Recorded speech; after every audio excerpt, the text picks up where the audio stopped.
A recent report has come out about Avengers Doomsday, which has a lot of credence and some credibility about how Doom is actually going to be in Avengers Doomsday and why he's doing everything and how he sees everything.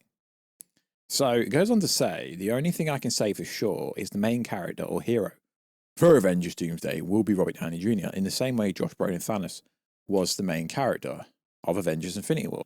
So it seems like however Avengers Doomsday and Avengers Secret Wars is going to play out, is Doom is going to be the hero, or at least see himself as a hero.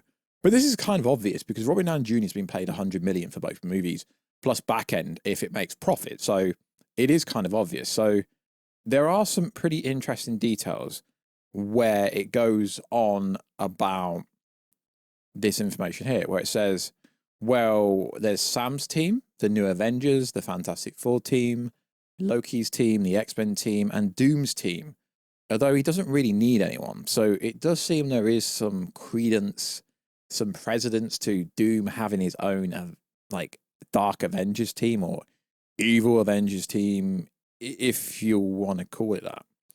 So, although this article may not be true, it says the trades have reported Chris Evans and Hayley Atwood will appear in Avengers Doomsday. And it goes on to say, do you know what is going on? And it goes like this. End of the world, forced out of retirement, a hero's job is never done. Which is interesting. So there's a lot of, not really surprises in this article, but a lot of information that may be affirmed, but I don't know. It says, Doom's motivations. He sees the incursions that are happening as a danger to the whole multiverse, and he wants to put a stop to them using Franklin Richards. He sees himself as the hero in the story and will do whatever it takes to make sure he stays on top. So to me, it seems like they are carbon copying Jonathan Majors-Kang's storyline for this movie and just pushing it over to Doom.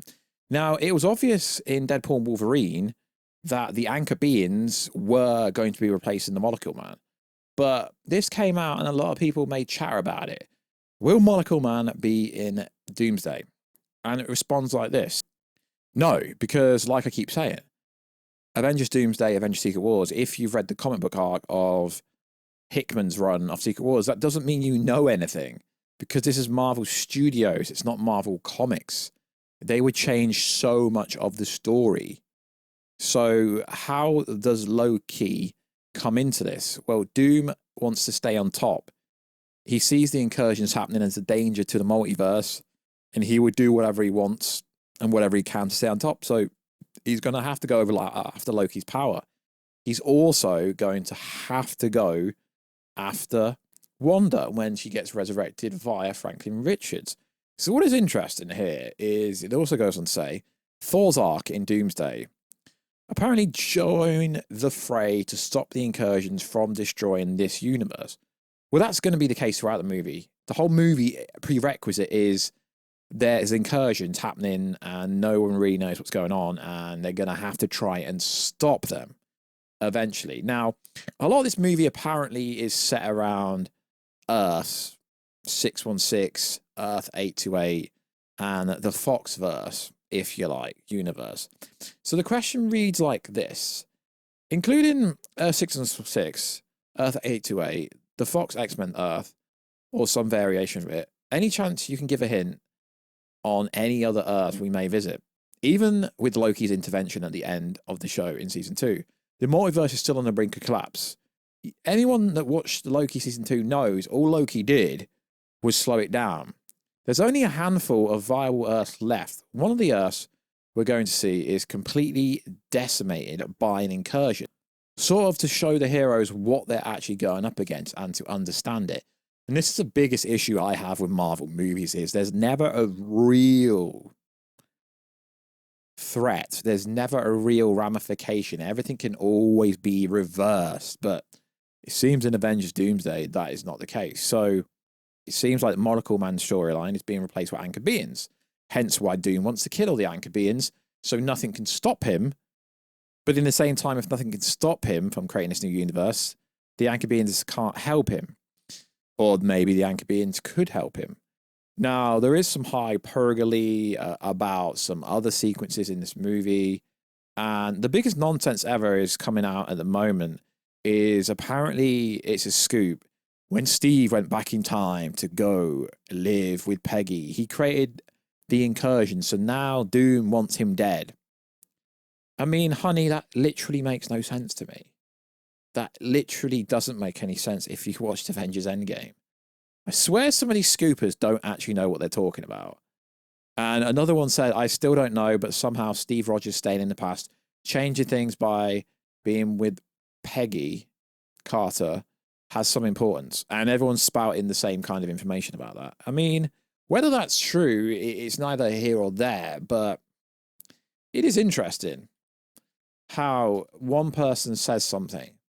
The Geeky Cast actually spoke about this scene way before anyone else, lads. And then everyone talks about it. It's very interesting. So I don't understand, why would you ask who the main character is? Robbie Downey Jr. is getting paid $100 million a movie. Do we need to know who the main character is? Doom sees the Incursions as a danger to the multiverse and wants to stop them using Franklin Richards. I honestly don't think Franklin Richards is strong enough to stop the Incursions himself.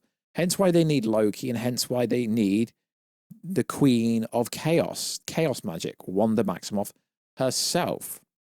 But everyone's going to run this story about Steve Rogers going back in time, causing Incursion, and Doom wants him dead. But Doom will want everyone dead that could potentially stop him. So it's interesting because this article, I mean, is it a plot leak? I don't know. They're basically trying to leak it, but in like an informal way on some kind of website. So I don't know what to believe, but it is interesting, so to speak. And this article website always gets a lot of credence. So they're asked about, Avengers Doomsday, do you think Marvel will announce next wave of characters and actors soon? And the response was this: I can see him doing some sort of update before the end of the year, but I wouldn't expect any big surprises outside maybe 1 or 2. I heard being brought in for Avengers Doomsday, since it's mainly just the heroes from Earth 616 that have already been rumored before, like Peter Parker, Stephen Strange, Clea, Monica Rambeau, Bruce Banner, Kate Bishop, Cassie Lang, Love, Hope Van Dyne, Okoye, Team Loki, Deadpool, Wolverine, etc. So it is pretty darn interesting when people come out and make up stuff, because sure, Wanda could be in this, and it would make a lot of sense if she would be.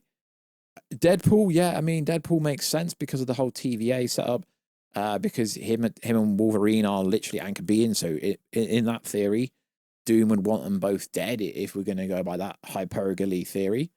But it's interesting because this is a plot leak, maybe, if you want to go that way, but a lot of people will spin it lots of other ways.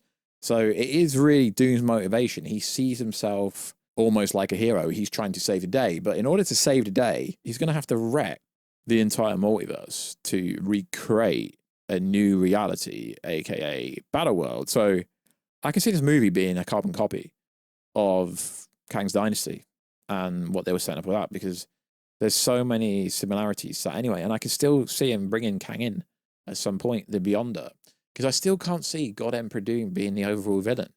Hopefully the theory is right that Cillian Murphy will actually be the real Doom, because I still think this is going to be a weak plot because it just seems too simple, but Avengers movies are very simple. So that's basically the whole plot leak stroke report in a nutshell. They're comparing Doom to Thanos, pretty much. He sees himself as the hero, but he's going to have a much darker, deeper storyline in order to do so. So it's fascinating. Doesn't necessarily mean it's true. It's coming courtesy of someone, aka Alex Perez, who I used to think was quite credible, but recently I've changed my mind on Alex Perez because he's just been yapping so much to the point where I don't think anyone's credible anymore. But it's interesting to cover these kind of things because there might be some truths to guesses. Who knows, lads? Who knows? Like always, guys, check us out on Instagram at Warstu. Check us out on Twitter, WarstuG. Check us out on TikTok, WWarstu. And I will catch you in another video very soon. Catch ya later.